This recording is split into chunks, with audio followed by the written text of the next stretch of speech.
Amplify your career through training and development solutions specifically designed for federal government professionals. From courses to help you attain or retain certification, to individualized coaching services, to programs that hone your leadership skills and business acumen, Management Concepts optimizes your professional development. Online, in person, individually, or groups, it's training that's measurably better.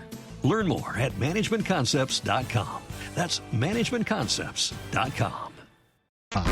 Local news, national news, even feel-good news, delivering the topics that are relevant to you. That's why I listen to Joe. He covers it all. The Joe Kelley Show on WDBO.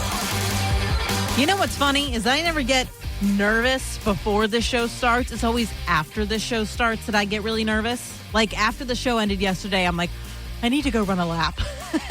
I've got too much nervous energy and I need to go run. I guess it's a good thing. You don't want to be nervous before the show. Yeah.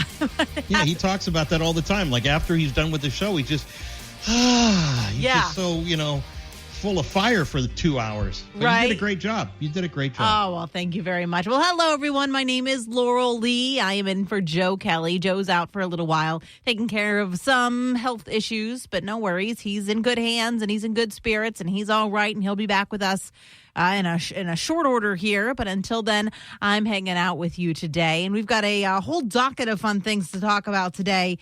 And I want to start with something that caught my eye right away this morning.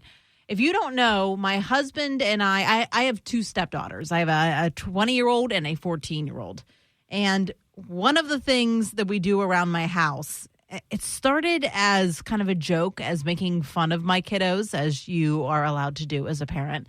And now it's become like a serious thing we want to know is trying the Gen Z language, right? Like, so we'll run around and we'll be like, dinner's bussin', no cap. And of course, my 14-year-old, she'll roll her eyes and be so upset with me. She's like, stop it.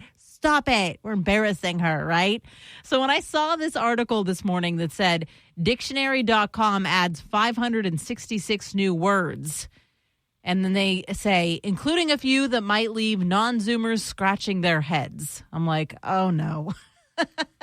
Not only were we with something we were making fun of now in the dictionary, but it's words I actually have to learn now. So I want to loop in our resident Zoomer, Miss Nicole Diaz. And yes. Nicole, I need to know if you know these words and I'm just that old, or these are out of left field and nobody knows what these mean, and dictionary.com is being a little crazy, okay? I will give you the truth and only the truth. Okay, the first one is shower orange. What? Okay, thank goodness. Because I'm you just made me feel like 10 years older. What is that? New additions include shower orange, a viral trend that involves eating an orange in the shower. Is it better in the shower? I don't know. I was hoping you knew. I will test tonight, and I will let you know if an orange is better in the shower than outside. Okay, we should have done some research on TikTok maybe and figured out if there were some videos of people eating oranges in the shower. Then again, all the latest trends on TikTok tend to be dangerous or self-destructive. And some of them only last a few days or weeks, and then they die off, and there's another new trend that takes over. So it's kind of hard to keep track of all of them. Which is why I was thinking this had to be something bigger than a trend if they're actually putting it on dictionary.com. I would hope so. I wonder what the standards are, if there are any. Well, apparently not high enough. If me nor you, a Zoomer, knows what a shower orange is, or if it's I don't even know if it's a verb. Okay. The next one's Mount Weasel. Okay, maybe I'm not Gen Z. No, I don't know that one either. Mount Weasel. I have no idea what a Mount Weasel would be. Is it an animal? No, it's not. It's not even anything geological, like mountain. It's a fake entry included in reference books to catch plagiarists. What? Yeah, what? See, I think they're making this up. These aren't real. They don't. And some of the other call ones, it a plagiar catcher. Just call it what it is. Yeah, right. Call it what it is. What in the world? Yeah. Some of the other entries include generative AI, large language model, and GPT, which are not only words that we know, but have been in the news quite a bit. And then, let me find these other ones here. Stress eating, we can guess what that is. Greenwashing, decision fatigue, atmospheric river, and box braid. Nepo baby is another one. If I said NIL, Nicole, would you know what that is? If somebody wrote NIL, it's an abbreviation. Not in line? Is that what it is? I've seen that. I feel like I've seen it, but I don't think I've taken the time to go and look up what it means. Yeah, and I guess it's in reference to, again, plagiarism. I don't know. It's an abbreviation for name, image, likeness. Why are they abbreviating that? Why are abbreviations I say they like as that? in it's not my own generation.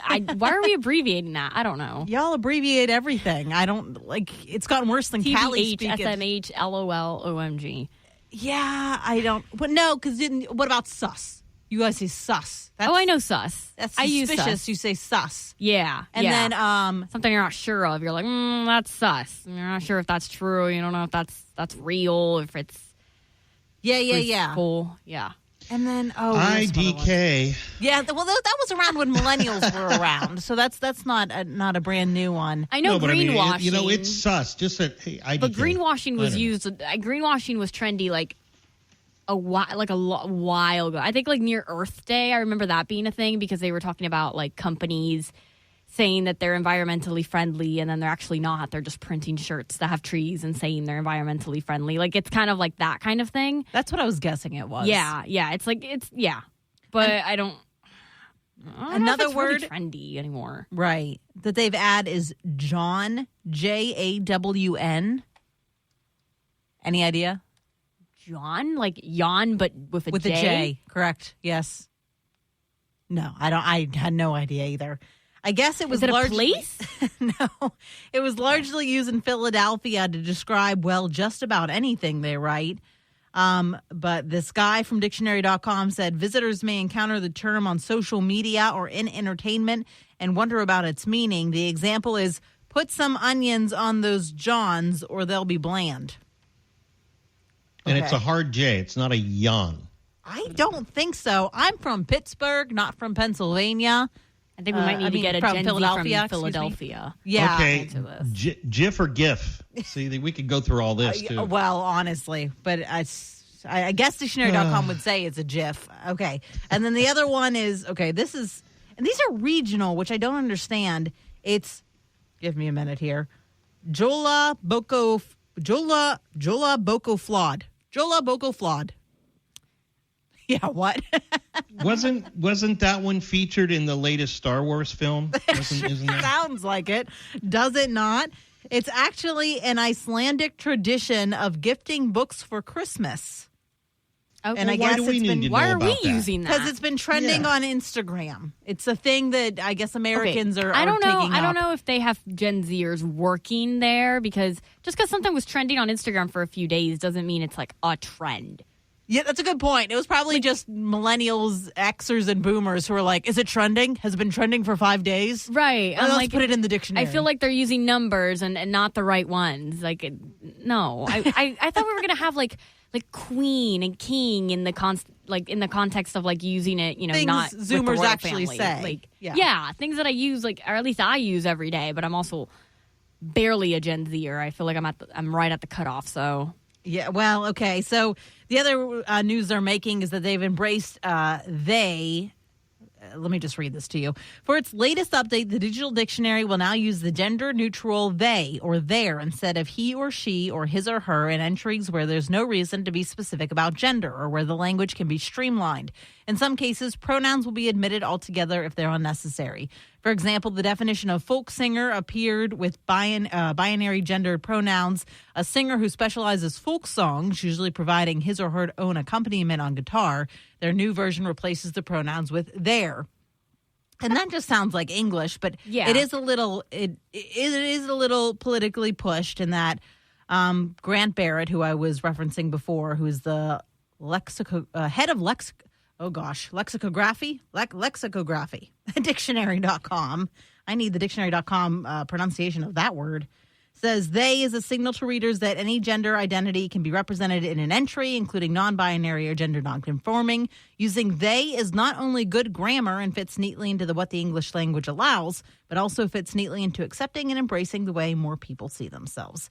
So I doubt that's anything you would actually notice unless you were on dictionary.com every single day and reading all of the definitions of words, but it is a change they've decided to make. So There you go. There's your new words you need to know. John and shower orange. Go home and ask your kids if they know what shower orange is and report back to me. Maybe you're wondering where all the oranges are going, and it's because everyone's eating them in the showers now. Well, it's a good thing we're not going through the Urban Dictionary because that is just that's a scary hole. place to be. Might be more accurate, a really though. dark place for that. So. Oh my gosh, yeah, that's a whole other.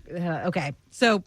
Speaking of Zoomers and updates, and okay, we're going to switch to AI is what we're doing because an AI might win a Grammy. We've had all this talk about AI and is it coming for our jobs and is it going to take over writing movies? And well, it's taken over writing songs, kind of. An AI-generated song is being submitted for the Grammys. The song by Ghostwriter called Heart on My Sleeve mimics Drake and The Weeknd's voices. It went viral in April. According to Recording Academy's CEO, the song is eligible for the award because it was written by a human. A representative for Ghostwriter told the New York Times that the song was submitted for Best Rap Song and Song of the Year. So Nicole and I looked this up a little bit, and we found the song. So let me play some of it for you here. Got my heart, I'ma say it with a knife in my back. What's with that? Ay, 21, I love him, now my brother, that's my slap. Ay, Metro made the beat, so you know that it's gon' slap. Ay, yeah, it's gon' slap. Ay, time, run it back. Talking to a diva, yeah, she on my nerves. She think that I need her, kick her to the curb. So the beginning voice there was Drake's, and that was pretty good, right, Nicole? I think so. I'm a big Drake fan. I've been a Drake fan since I was like 10 years old. Like, I love Drake. So I heard it and I was like, what? And also the person who is writing the lyrics, they're lyrics that he would definitely sing. Like, right. They're very accurate to his style. So I don't know if that's amazing. A little scary. Yeah, or scary. But they're saying that AI can win the Grammy because the awards are given to writers and not performers, and a human wrote the song and just fed it to AI. So tell us what you think about AI winning a Grammy, sort of, and what that's going to do to our music industry. Plus, Scott, coming up, talking about machines taking people's jobs. We're going to talk about self-checkout real quick. Coming up next on The Joe Kelley Show here on WDBO. We're moving with you throughout your day. Wake up with Scott Inez and Orlando's morning news starting at 5 a.m. Then settle into work with Brian Kilmeade, 9 to noon. Have a candid lunch with Eric Erickson from noon to 3. Sean Hannity is here for your afternoon pick-me-up, 3 to 5. Get caught up on the news and talk of the day with The Joe Kelley Show, 5 to 7. Moving with you throughout your day. WDBO. It's time to get your checking account to zero with free checking from PenFed. That's zero ATM fees, zero balance requirements, and zero time spent waiting for your paycheck to direct deposit because you can receive it up to 2 days early. Open your account with just $25 and see how big zero can be. Apply online today at PenFed.org/free checking. Early direct deposit eligibility may vary between pay periods and timing of payers' funding. To receive any advertised product, you must become a member of PenFed, insured by NCUA. This is WDBO 107.3 FM and AM 580, Orlando's news and talk. I was born and raised in Philadelphia, and when we use the word John, we usually end the sentence with that, like, I want ketchup on that John. Okay, that's good to know. That said, do they put regional terms on dictionary.com? I guess I should have looked because Pittsburgh, being from Pittsburgh, we've got a ton of regional, sayings. Like, I say, it's slippy outside. And my husband's like, what? I'm like, it's slippy, be careful. And he's like, you mean slippery? I'm like, that's not what we say in Pittsburgh. We say it's slippy outside, and you got to be careful, okay? You say that in Pittsburgh, that it's slippy? Yes. We say it's slippy outside. That's and you what have my to be careful. 4-year-old says. It's slippy outside. Well, so does millions of people who live in Pittsburgh and the Pittsburgh area, okay? Adult people at that. My goodness. Yes, that's right, adult people. So is slippy on dictionary.com? I guess I'm going to have to go and look now because if we're just putting regional dialect, and I'm not hating on John, I'm not. That's obviously a word that's commonly said. I've just never heard of it. And you'd think that the requisites for getting on dictionary.com would that be that like multiple people across the United States need to know what this word means, right? Apparently not, because none of us know what shower orange means either. So there you go. I will say, I just read an article by, I think, FIU, where they're studying a new dialect of English in South Florida. And it's the same thing. They say certain things that aren't necessarily wrong English, but they come from so much of the population knew Spanish first. Oh. So like I say, I'm from South Florida, so I say get out of the car. I say get down from the car, but it's supposed to be get out of the car. But in Spanish, you say get down. Oh. And getting down from the car doesn't really make sense to like the rest. But in Miami, that's like normal. Right. So it's kind of similar as your slippy. Okay. Slippery. So is get down from the car going to be on dictionary.com? Maybe soon. It'll be like I don't know if it's like a Cuban thing or just a South Florida thing, but they say that it comes from people who knew Spanish first and they make like literal translations into English. And it's just so common that it continues to happen and happen and happen. Same thing with like getting married to and getting married with. Right. Like in Spanish, you say getting married with. So to me, it's like, oh yeah, Laurel's getting married with this person. But in English, it's getting married to. You're getting married to somebody. How interesting. Yeah. Okay. I love that article. It was really good. Yeah. And I also realized I don't actually speak English properly. So that's okay. You're on the radio, reading and writing English. Cheerio. Yeah, you're doing just good thing fine. that my stuff gets seen by multiple people and somebody will tell me it's wrong eventually. Well, do you understand? I married a teacher. Okay, my wife and I have been together since Adam and Eve, and I would be on the radio, and my wife would always call on me later and say, "Why did you say this? That is so improper. It's not even the right English." Why? I said, "Because I'm just relating. I'm just talking." Right. If you had to be proper English all the time, it would kind of sound like a robot at times. So you improvise. Right. Paul, you did say something that my little English brain yesterday was like, you said, "I could care less" yesterday. And I'm like, he couldn't care less. I said I could care less? Yes, you did. And I'm like, see, that's wrong. Yeah, that's okay, though. Yeah, we all have those I couldn't things care for less. sure. Yeah, you're right. Well, maybe I could care less at the time. I don't know. Yeah, who knows? There's a little bit of care left. Yeah, he's just got a tad bit of care left. Well, this article popped up today. Scientists working on babies in space. Scientists are studying human reproduction in space. Radiation and gravity are the two main challenges, but Spaceborne United, a company based in the Netherlands, is trying to address the issues. Spaceborne says its main goal is to perform contraception and early embryo development in space. The company has developed a miniaturized IVF and embryo incubator, which is ready to be launched on a mission to assess humanity's ability to reproduce in space. We don't even have another planet we can live on yet. And we are trying to figure out how we can have babies in space. I'm not so sure about that yet, guys. Can we just figure out what other planet we're going to live on? Should anything happen to Earth?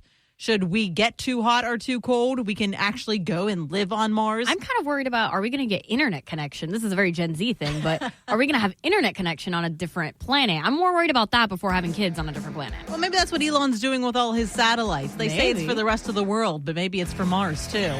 He's got bigger plans, that man. We'll see. So there you go, babies in space. We've got more of this. Plus, we're going to talk a little bit about those self-checkout counters. And there's a big kerfuffle to do with those. That's coming up next here on WDBO. This is WDBO 107.3 FM and AM 580, Orlando's news and talk. Connected to our community. Talk local issues and events with Joe Kelley. Use the open mic in the WDBO app and let Joe know what interests you. The Joe Kelley Show on WDBO. Just chiming in. Great show as always. Hope Joe Kelley's doing great. Getting better. All right. You go, guys. Well, thank you very much. That gentleman did use our open mic feature in the WDBO app to send us a message. I check those all throughout the commercial break. So if you have something to say, you want to chime in, open up that open mic feature in the WDBO app and let me know. And I might play it on air if I can get it to fit in, or you are nice to me. I might play it on air. We were talking about dictionary.com and how they've added 566 new words, including shower orange and mount weasel. Yeah, we don't know what those mean either. But we had this person chime on in about the word John, Jawn, which is another word they just added to dictionary.com. Urban Dictionary. That's where you go to look for regional slang. Okay, well, that wasn't the right open mic, but he's right. But also, Urban Dictionary is kind of scary, and because you can find not only the right meaning of words, but you can also find all kinds of weird, askew meanings that one little corner of the internet made up, and it can get into a frightening, dark, dark place. Anyways, John. Hey, Laurel, my husband is from area just... That's not the right one either. I should really label these. So I must have closed it. A gentleman said that he is from Philadelphia and that they use the word John there. And okay, that absolutely. I believe you. I 100% do believe you use the word John. I've just never heard of it before. And I'm surprised, being from Pennsylvania, I had never heard of it, but they added it to dictionary.com. So enough people are either using it or putting it in their social media accounts that they decided they needed to put it. This wonderful lady is talking about my hometown of Pittsburgh. Hey, Laurel, my husband is from area just north of Pittsburgh. And one of the phrases that threw me off when we first got married is rid up. We need to go rid up the room. I had no idea. I had never heard of rid up until I met my husband. Yes, that's another one. I need rid up to be on dictionary.com. That's what we say. To get something ready. If you have guests coming over, you need to rid up the house or rid up the room to get it ready for all your guests coming over. So, dictionary.com. Please take note. Let's add other regional lovelies in there as well. I want to swap over to these self-checkouts that are popping up everywhere. I was scrolling through Facebook and I saw one of my friends reposted, because this was one of those copy and paste this message so all your friends on your feed know that you feel the same. It was one of those things, but it reads, Dear Targets, Kohl's, Walmarts, Aldi's, Home Depot, Jewel, and all the other stores that have self-checkouts. You are heading toward almost exclusively self-checkout now. The lady checking receipts at the exit was stomping everyone.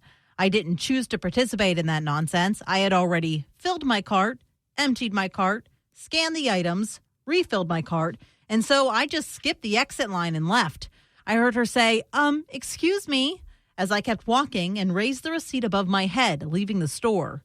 You can either trust me to do self-checkout or you can put your cashiers back in the place like it used to be. I'm not interested in proving that I did your job for you. If you want me to be a cashier with no training, then that's your problem, not mine. Keep employing young people and giving them opportunities. Don't pay me to scan my own shopping. Don't give me staff discount for working for you. You don't give me staff discount. Signed, all of us. These jobs are needed to have for the young and the old. And I am sorry, but I 1,000% disagree with that. I love self-checkout. I love it, and I wish it was everywhere. And it's not just because I don't like talking to people, because I don't. I admit that. I'm shy. I get nervous in public spaces. I have anxiety, just like every other person on earth does nowadays. But I love self-checkouts because, A, I don't have to stand in line with other people. I don't have to talk to the cashier, as nice as they may be. I despise small talk, and I don't want to talk about, did I find everything I needed, and how is the weather, and how's your day going, and did you work already? And I know they're just trying to be nice, and I love you, cashiers, but I don't want to go through all that, okay? And not only that, the biggest thing is it is always faster to go through self-checkout, always, because I'm not stuck behind somebody in line that has 120 items in their checkout cart.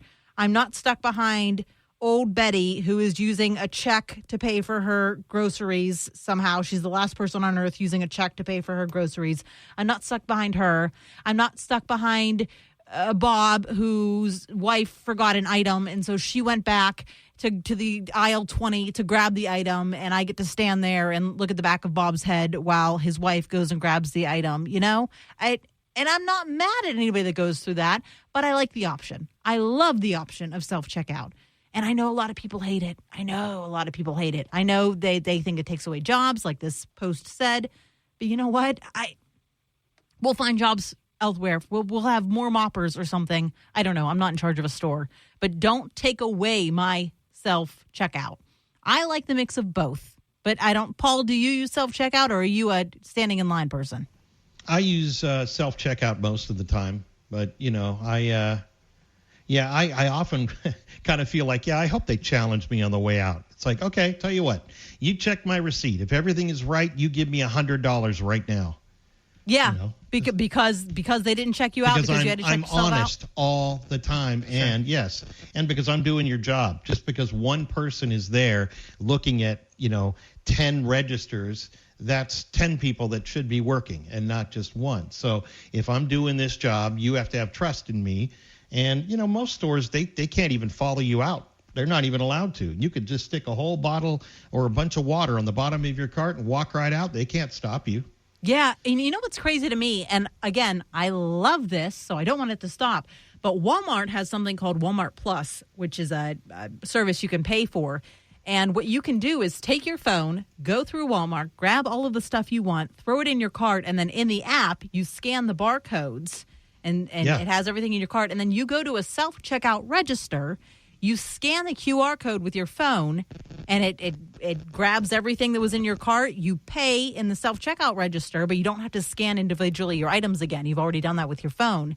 And it prints you your receipt, and you walk out the door. And every time, now it's only in this one particular Walmart I've gone to, I've had my phone ready to show them my receipt, and they just wave me on. They don't look for a paper receipt, and they don't look at my phone for the receipt. They don't They're just want confrontation. Bye. They do not want that. They're told not to. But now, how many times I've done this? Many times. I'm saying, how many times have you done this?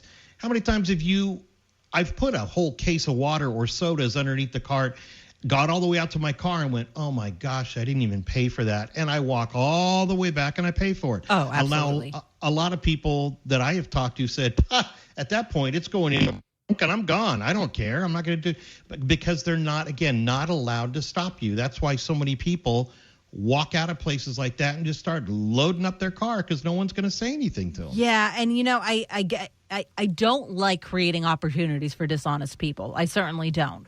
But I love the option of not standing in line surrounded by all these people who are not ready to check out. You know what I'm saying? Right.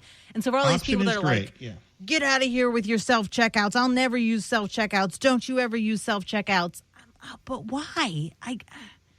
I see the argument. But see, we're in a world, we're in a country right now where if you don't like it, don't go there. Right. You know what I mean? If I did not want to wear a mask, and no one's going to make me wear a mask, but if the store policy was to wear a mask and they said you can't come in here without a mask, I have a choice to go somewhere else. It's not my store. So if you don't like the checkouts, don't go there. Yeah. You don't like the deli section, don't go there.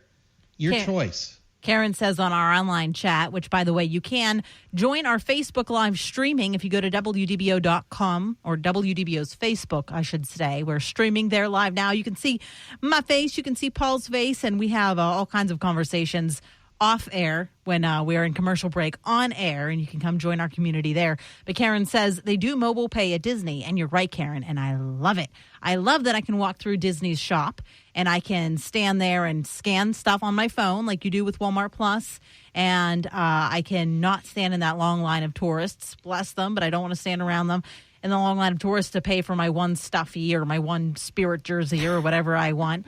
But they do absolutely check that receipt at the door. They have stands outside of... I'm pretty sure Disney has cameras in every corner, especially in the bigger stores like a World of Disney, and they have to have a way of knowing that you used the app or that item was just bought on the app and it belongs to you. They have theft protection. They have people watching you all the time. And that's what you have to stop at a podium before you leave, because it's not going to be in a Shop Disney bag, right? So Yeah. But they sure make spending money a lot easier for you, though, right? They do. Oh, yeah. I mean, that's also the the catch. bags that you can buy for $2 or $3 more, the reusable bags that come with the mobile checkout, are so cute. They're my go-to reusable grocery bags. I love them.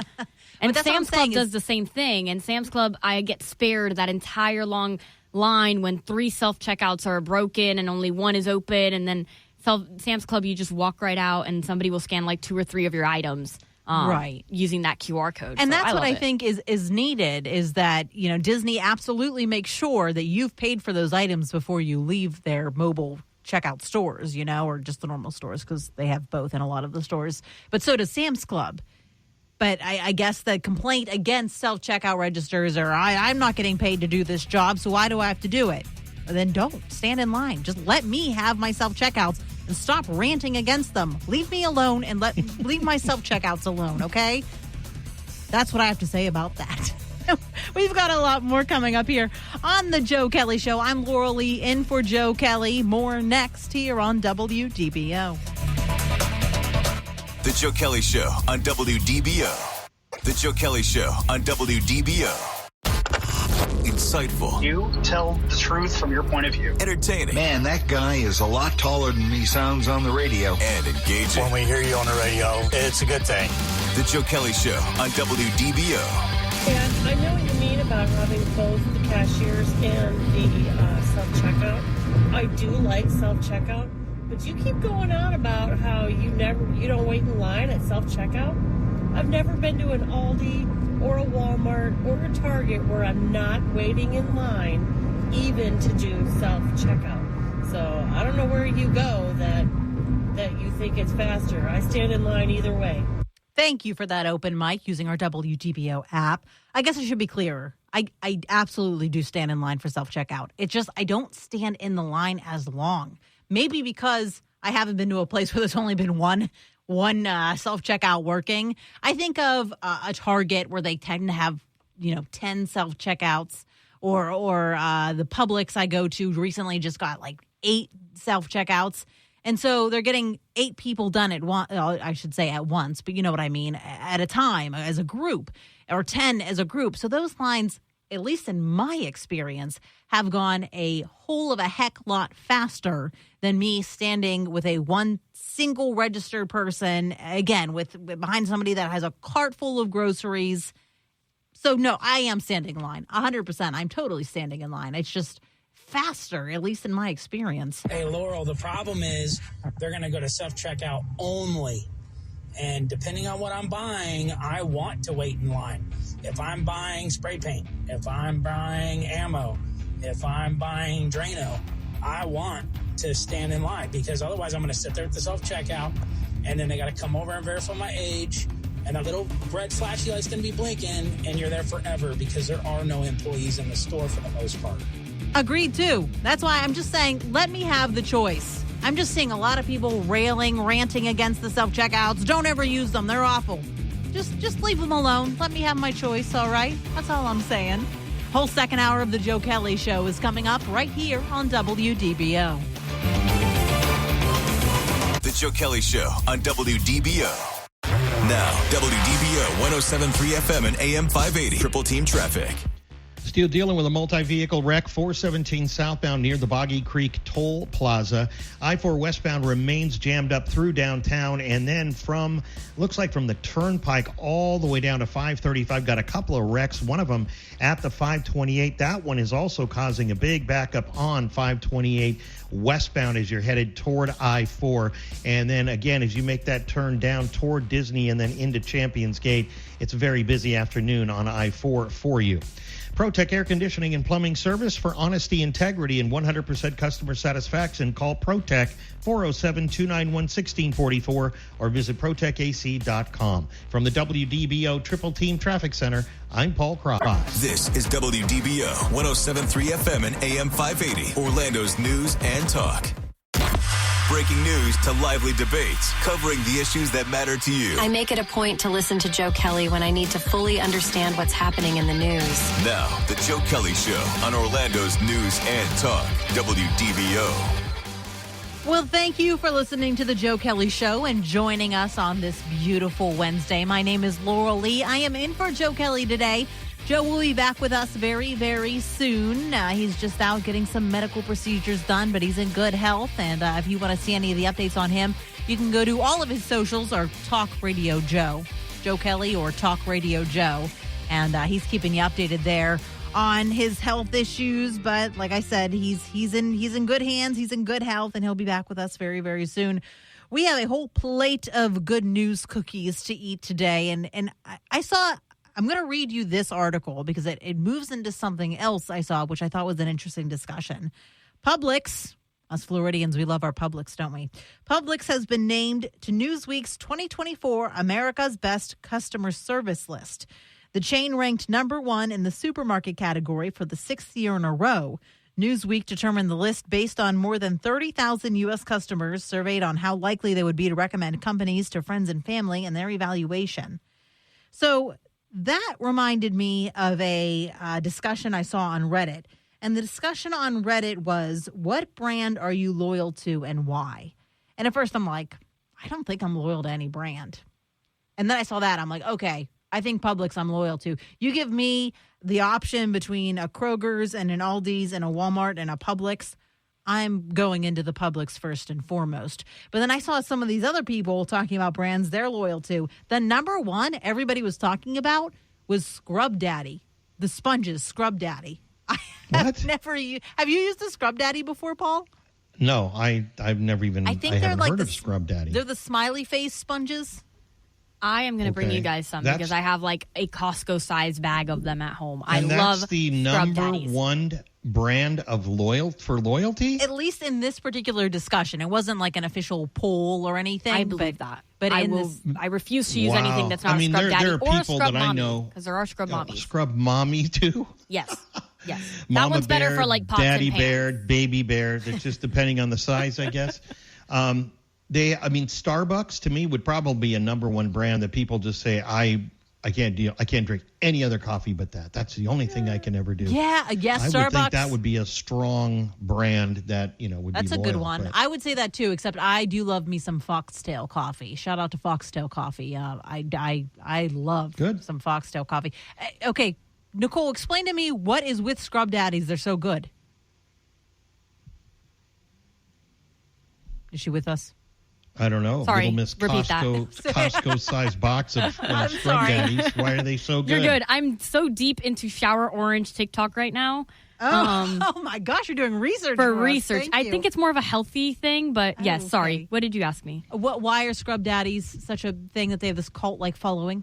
I don't know. When the first time I went shopping for my first apartment when I turned 18, it was like the first dish cleaner scrub thing that I got, and then I just haven't been able to use like the ones, like the regular ones my parents use ever again. So we use normal sponges, and you have to like throw them out after a couple weeks because they get smelly and worn. So Scrub Daddies, you don't have to do that. No, and then they're double-sided, so they come with one side that's like a softer sponge, and then the other side that's more of a scrub. So you don't have to have 2 of them if you have like a dirtier, pan or something that you got to kind of like put your elbow into it. You could just use the other side. Interesting.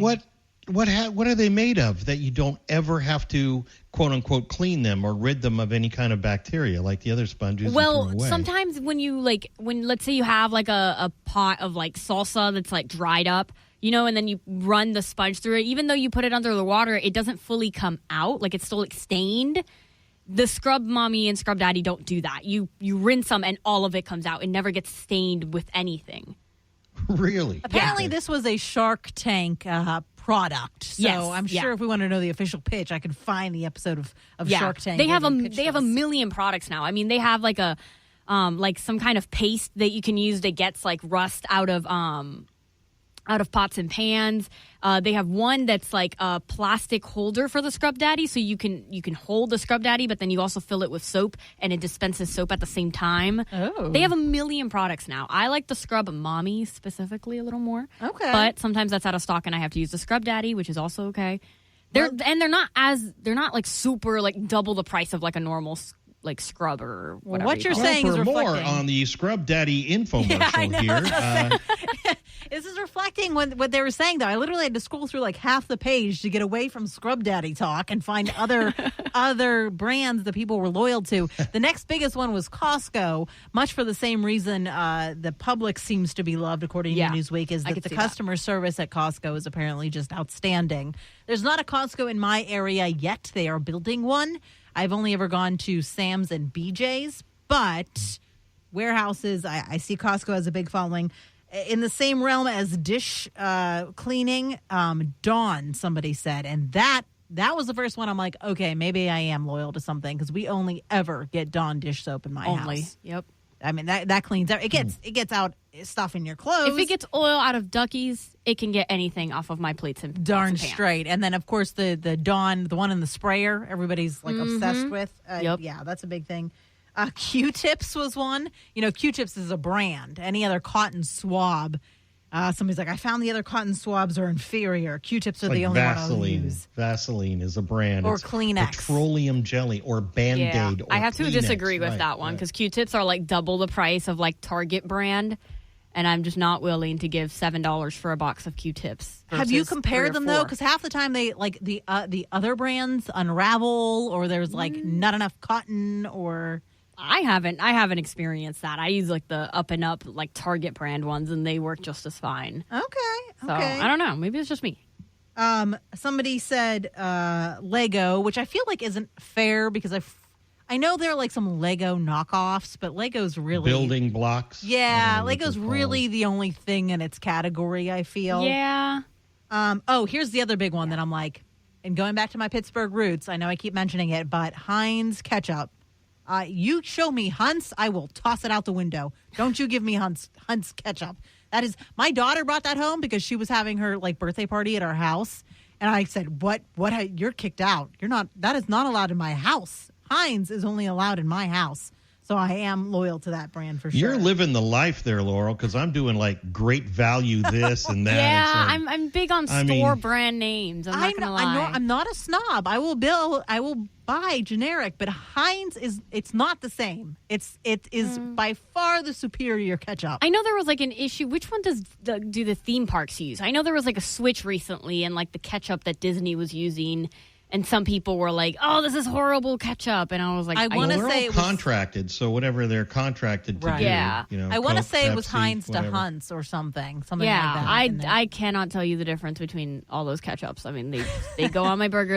I dip my French fries in them. I'm telling you, my husband has 2 brand loyals. I almost texted him to ask, but I'm like, I know this.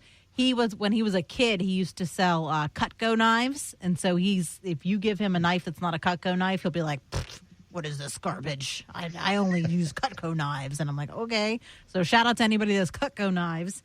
And then when I was in high school or middle school, one of those times you had to have a science fair project. I decided to do the one where you bought multiple brands of paper towels and you had to like figure out which one was the sturdiest, which one held up the best. And I swear that I found that Viva paper towels were the worst. I do not believe most you. Fragile. Okay, so my husband will not buy anything but Viva paper towels. He swears on them and says they are the best, and nothing's better than them for the price and for the durability. You're a Viva person then too, Nicole? No, I don't believe you because I am a Bounty till I die type of person. Yeah. Okay. So I'm a big can't Bounty. remember I do buy it at Braun, Sam's Club, so it comes out to be Viva. cheaper, but Bounty till I die. I don't know. You're brand loyal to Bounty. Okay. And then somebody, I just thought this was interesting, talked about Osprey hiking backpacks, which I don't even think I've heard of. But they say that these Osprey hiking backpacks have lifetime warranty to repair or replace any damage or defect for any reason on any model ever made. So if you're somebody that uses a backpack every day like I do to bring all my radio stuff in, maybe check out Osprey backpacks because they seem to have a good warranty there. And then that said, there was an opposite conversation about what brand will you never use again. And a lot of the stories were trite, but I have to think, of course, of the Bud Light thing. There are a lot of people that have drank or begrudgingly drank, if you don't like light beers, Bud Light, forever until they came out with all of this Dylan Mulvaney stuff, and now everybody's swearing them off for whatever reason. I can't think of any brand that I've sworn off. Nicole, Paul, do you have any brand you've ever sworn off that comes off the top of your head? Nothing that I can think of, no. No. I mean, not like a Sworn brand. off, meaning if somebody offered it to you for free, you wouldn't even I use guess it? so, yeah, right. Because I really don't have anything that I've had such a bad experience with that I would do that. I don't think me either. Well, let us know if you have either a brand you're extremely loyal to because it is just the tops of the tops, or a brand that you're like, you know what, I'm never using this ever again. Nobody could hand it to me. I would toss it right into the garbage can. Nothing. I'm never using it again. I'm interested to know. You can use the open mic feature in the WDBO app. I just found this cute little, cute. I say cute. It's interesting, I should say. This article I want to read to you before we get our latest in news, weather, and traffic. Psychedelics are showing promise in depression studies. And I found this interesting because this is just one of a numerous amount of news articles that I've found that have had this same result. So psilocybin, the hallucinogenic compound in psychedelic mushrooms, is showing promise as a treatment for clinical depression. According to a new study in the Journal of American Medical Association, a single 25-milligram dose of psilocybin coupled with psychological support showed clinically significant sustained reduction in depressive symptoms and functional disability without serious adverse events. The hallucinogen has been gaining in popularity and potential as a treatment for a variety of mental illnesses, according to a study, and was not associated with the emotional numbness often cited with other antidepressant medicine. You know, people like Steve Jobs swore by mushrooms, swore by them to fix almost everything. So it's really interesting that the medical community is now coming up with the same results as people have said for years. I'll be interested to see where this goes as the medical studies continue. Let me know about your brands, loyal or naysayers. Use that open mic feature in the WDBO app. This is The Joe Kelley Show on WDBO. The Joe Kelley Show on WDBO. The Joe Kelley Show on WDBO. Orange, Seminole, Osceola, and all of Central Florida. Join the conversation now by using the open mic in the WDBO app. Now, The Joe Kelley Show on Orlando's News and Talk, WDBO. All right, Laurel, I have an answer to both of your questions. What brand am I extremely loyal to and love? And what brand will I also never have again? Fireball Whiskey. I can only imagine why you would say that. Yes, we're talking about brand loyalties and brand disloyalties. Brands you will buy every time. You will tell all of your friends this is the only brand to buy. And brands that you say, I am never going to use this again. Even if somebody hands it to me for free, it is going right in the garbage can. A brand I will never use again is called Ultra Thin. It's a brand of toilet paper. Is he messing with me? Is that a real thing? That doesn't sound like that'd be good branding for a toilet paper. Ultra thin? I feel like he's messing with me. I feel like that wasn't real. I am loyal to Circulon pots and pans due to their lifetime warranty. As long as you take care of those pans, they will honor that lifetime warranty. I've had an entire set replaced because the Teflon started to scratch up on one of my pots. And like I said, they replaced the entire set. Wow, okay. There's a good one. That's kind of like that Osprey backpacks that I was talking about. No matter what you do to them, well, they say they'll replace for any repair, any damage. So gotta love a lifetime warranty they actually honor. Talking about brand loyalty, let's not forget Kraft macaroni and cheese. Like that's the best macaroni and cheese? Because I agree with you. That is the best macaroni and cheese. I'll go for Velveeta every so often, like if that's the only thing I got going on. But yeah, if you're gonna buy macaroni and cheese, you're buying Kraft, right? I mean, you gotta, right? All right. I want to move on to something a little less fun and a little more what the heck, and that's these tourists that have gone out of their minds, right? There have been a list of tourists that are just destroying things. The latest is a man that damaged a 16th century Florence fountain while climbing it to take a selfie. The tourist was climbing up the famous Fountain of Neptune in Florence, Italy this weekend. He damaged it by breaking off a piece of marble in the process, the city's mayor has said. The mayor said that he would, the gentleman, the 22-year-old, would now pay a substantial fine. The exact number was not specified. A bit of marble broke off when the tourist climbed on the monument's chariot, with the horse's hoof being damaged on his way down. And I'd be like, a knucklehead. Except this is the latest in a series of stories in the last 6 months of people going to these historical monuments, things that are obviously cherished, are obviously historical, and just destroying them. This summer, there was numerous instances of these tourists, this writes. A group of German tourists toppled a 150-year-old statue in an Italian villa last month. There's been repeated incidents of people defacing Rome's Colosseum as well. There was just a guy from Britain that came, and he carved him and his girlfriend's initials into the side of the Colosseum. And I guess some guy behind him was like, hey, what in the world are you doing? Why are you doing that? And he waved him off. I mean, what has to be going through your brain when this happens? And then it says, also in Rome, a bizarre video showed a what tourist. Brain? Yeah. A bizarre showed a tourist climbing into the Trevi fountain to fill her water bottle. Is this a lack of ignorance or is it just rudeness? I can't decide. I mean, what do you think? It's just for the social media bluster, Paul? Like they need that story. Again, they need that selfie. Yeah, it's for attention. If they're doing it just to film something, it's for attention. This is what they don't care about it. They don't think about it until the police go click and hook them up. But at the same time, it's just they don't get it. I thought I knew everything when I was 22 years old. I thought I had the whole world, every answer to every question in the world. And obviously, I look back now and I think, oh my gosh, how stupid am I? Those people don't realize they're in their stupid phase right now and they don't even get it. So chalk it up to non-experience and wanting the limelight.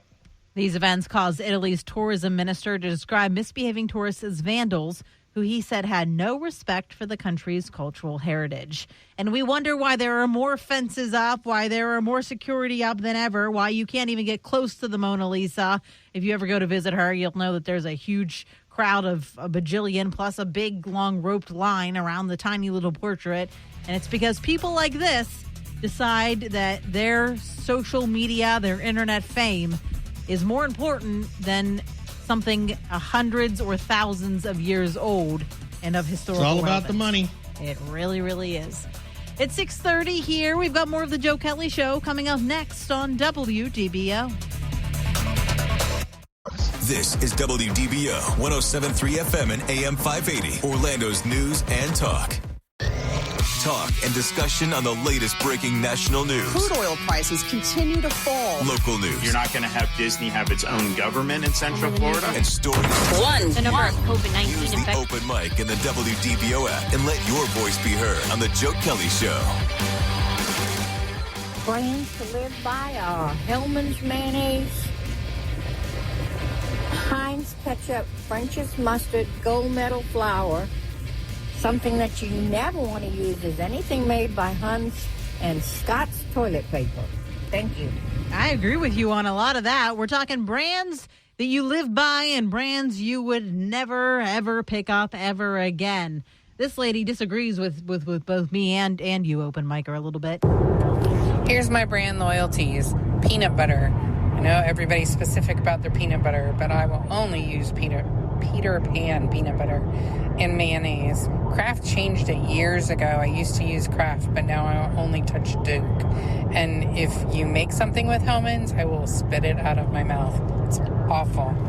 No Hellman's, really? Wow, I'm surprised. I've never heard anybody say that one before. And I'm sorry, I am a Jif peanut butter person. I don't mind Peter Pan, but my husband bought it the other day, and I saw it in our pantry, and I'm like, what is that?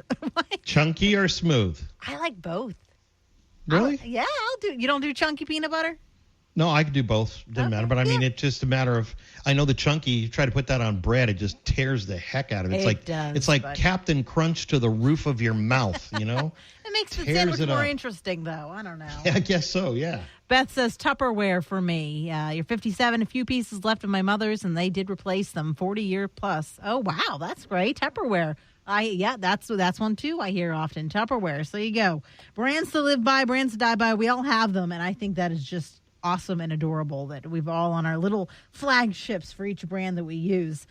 I want to pop over to this new news nugget. It's not a news nugget. It's a discussion point. And I've been thinking about it for a few days after I read this post on Facebook. It was one of my rants and raves, insert your town here. And somebody said that they went into a Payway, which is that like fast casual Asian food place. And they went in at like 8:55, which I guess was 5 minutes until close. And the hostess, whoever was behind the register, said, "Are you kidding me?" And I guess they went up to order, and she looked at her watch, and she said, "Are you kidding me?" again, and then took his order. And he was really upset by that. Now, let me get it out of the way. That was not okay. Done and dead, right? You cannot say that to a customer. That said, I worked in restaurants for 6+ years, and I remember people coming in right before we closed and thinking, really? You see we close in 5 minutes and you're going to come sit down and eat? Really? Really? So the whole comments got into a discussion of, was it okay that they came in 5 minutes before close? And a lot of the arguments were, if the restaurant is open, I am allowed to come in. If they didn't want me coming in, they should have changed their hours. And I'm like, really though?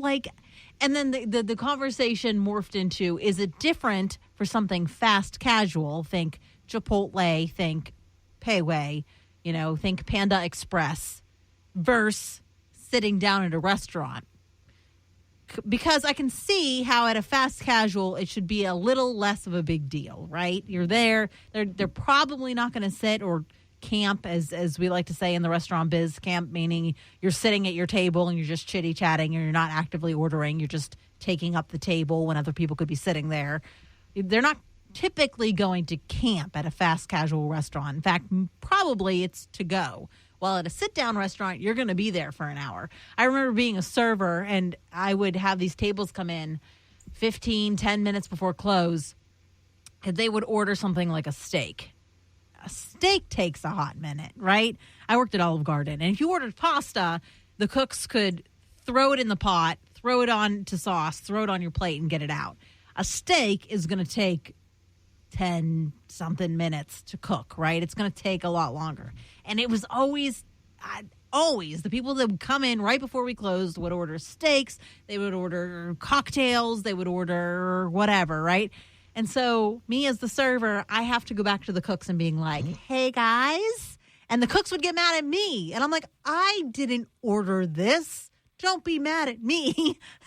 Because they were already shutting down the kitchen. Now, a lot of people said, well, they shouldn't be shutting down the kitchen. They're still open. You are still open. There's no reason they're shutting down that kitchen. I know, but I'm just telling you as a server, they were shutting down the kitchen and they're mad at me. And the bartender was mad at me because she had just cleaned all of her mixing glasses and they weren't sticky anymore. And I'm asking her to put sticky stuff back into the mixer cocktail glasses. And so she's mad at me too. And so nobody's happy because you came in to eat 5 minutes before close. I'm just telling you what I've experienced. I don't know if it's right or wrong.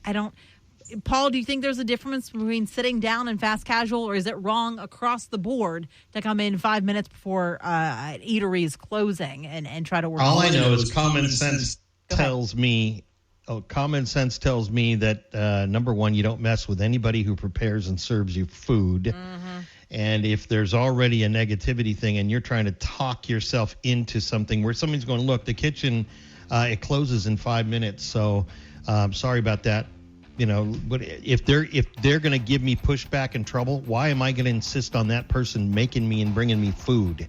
Yeah. That's just me. I thought so too, but a lot of people in the comments disagree with us. They say, if you're open, you're here to make me food, and I don't know why you're complaining about it. Let us know what you think. Yeah, open up that WDBO app, tap that open mic button. Tell me which side you're on. Are you pro entering 5 minutes before closing time, or are you against it? I'm against it. My husband, I'll tell you, though, sees no problem with it. So there you go. Let us know. Open mic feature in the WDBO app. This is the Joe Kelley Show on WDBO. The Joe Kelley Show on WDBO. The Joe Kelley Show on WDBO. In-depth segments on topics that matter to Orange, Seminole, Osceola, and all of Central Florida. The Joe Kelley Show on WDBO. I love your show every night. You're doing great, bud. There is a Chinese restaurant downtown, and I can't remember the name of it, but they close at 9, but they advertise that their kitchen closes at 8:30. So if you show up after 8:30, you cannot order food. And maybe that's the way to go.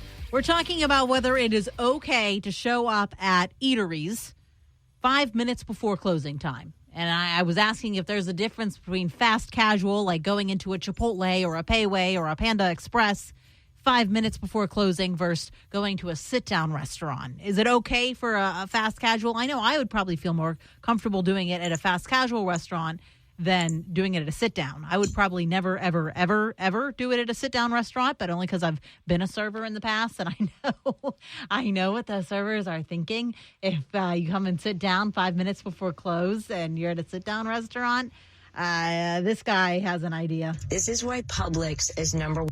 Hold on. I want to save her for last because she had a really good point, but let me get to this guy. I never complain when I go to a restaurant. If I don't like it, I just send it back, and I just say, I don't want it. I don't want to pay for it because you don't know what they're going to do back there. And you're not the only one who's said that to me or asked me that. You know, I've heard terrible, like Paul, like you were saying, you don't mess with the people that prepare your food. Nope. That said, in all of the years I was a server, I never saw anybody do anything gross. If anybody of you have seen the movie Waiting, you have an idea of the gross things that at least go through the imaginations of people. I never saw anybody do anything like that. I've seen people do things like, we used to have a couple that would come in, and it was an older couple, and they would complain that the soup was never hot enough. They'd be like, it's not hot enough, it's not hot enough, it's not hot enough. And so we would get it from the warmers, and we would just pop it in the microwave and bring it out to them so it was hotter. And I'm like, you know, would they be upset to know that we just bowled their soup, threw it in a microwave, and brought it out to them? I don't know. Was that the correct culinary? Probably not. But that's what we did to keep them happy. And it worked every time, you know. The only gross thing I would see is sometimes servers would grab lemons with their hands instead of using the tongs and throw it in your water. And that's why I never ask for lemon in my water ever, because I've seen many, many, many servers grab the lemons with their hands and after they've touched people's dirty plates and stuff. But as for like actually unsanitary gross things. Hold on. I'm going to start a checklist here of things not to do because I've got a person who used to witness things. So now, okay, yeah, there you go. Yeah, put that on my list of things not to ask for anymore because I'm a huge lemon in my water guy. So. Yeah, I don't. And I'm not saying all servers do that or even all restaurants do that. It's just in my personal experience, I saw that when I was a server. We could do a whole show on that, Laurel, just about what people have witnessed or have done. If we did a confessions show of people that said, hey, look, I served food and this is what happened. I've had people that have told me, oh my gosh, I dropped a steak on the floor and I didn't want to have to be blamed for it. So I picked it back up and put it on the plate. It's like, oh my gosh. I never saw that. Beth says I could tell you many stories about things in the kitchen. And yeah, Beth, I wasn't a cook. So let me hand out with this woman. This is why Publix is number one in customer service. We have customers, they come in at 1 minute till 10. That's 1 minute before closing. They go to the deli and they order 4 chicken tender subs after the fryers have been cleaned and drained. The employee smiles, heats the fryer up, makes their chicken tenders, and tells them, thank you for shopping at Publix. Well, that's why Publix was ranked number one in customer service. So there you go. I guess a shout out to Publix. Thank you so much for joining me. My name is Laurel Lee. This is the Joe Kelley Show. We love you all. Have a wonderful night. Sean Hannity is next.